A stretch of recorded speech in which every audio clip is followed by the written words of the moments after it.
Hey there. So today, we're going to tackle one of those classic grammar puzzles that trips up just about everyone. I'm talking about so versus such. But you know what? By the end of this, you are going to have this thing cracked. For good. Okay, let's jump right in.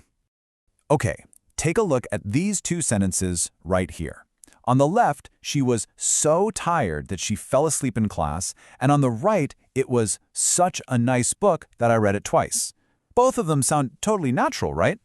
And they both do the same job. They show a really strong cause that leads to a clear result. But here's the puzzle, right? You absolutely can't swap them. It would sound super weird to say, she was such tired, or it was so a nice book. So what gives? What's going on here? Well, there's a secret rule, a really simple pattern hiding in plain sight. And our mission today? We're going to find it.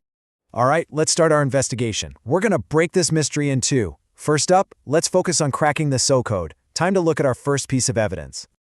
Okay, check out this example. The team worked so carefully that no errors were made. So our first sentence had so tired. Now this one has so carefully. Are you starting to see the pattern? What do those two words, tired and carefully, have in common? You got it. They're both what we can call descriptors. Tired is an adjective, it describes the woman. And carefully is an adverb, it describes how the team worked. So that's the key. The secret to using so is that it's always followed by a lone descriptor word. So let's just lay it all out. Here's the rule. You use so, that, right before a descriptor word, an adjective or an adverb, to really emphasize the result. She was so tired that she slept. They worked so carefully that there were no errors. It really is that simple. And just like that, we've cracked the first half of the code. Okay, so half the puzzle is solved. That's awesome. But what about such? It's time to unmask its power. Let's dig into the other side of the story. And here we go. This is our source material, our little cheat sheet. And believe it or not, all the clues we need are laid out perfectly for us right here. Let's zoom in on that such section and see what secrets it's holding. Okay, you ready for the big reveal?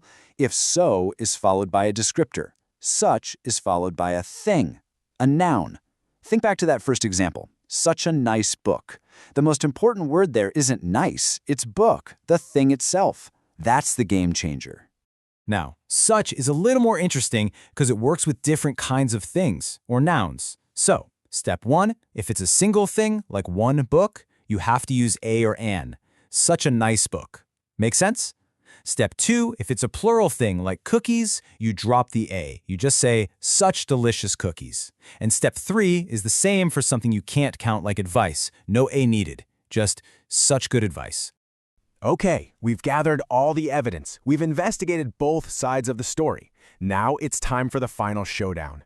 Let's put so and such right next to each other and see the complete crystal clear picture. And there it is, the master key to the entire puzzle. It's so simple when you see it like this.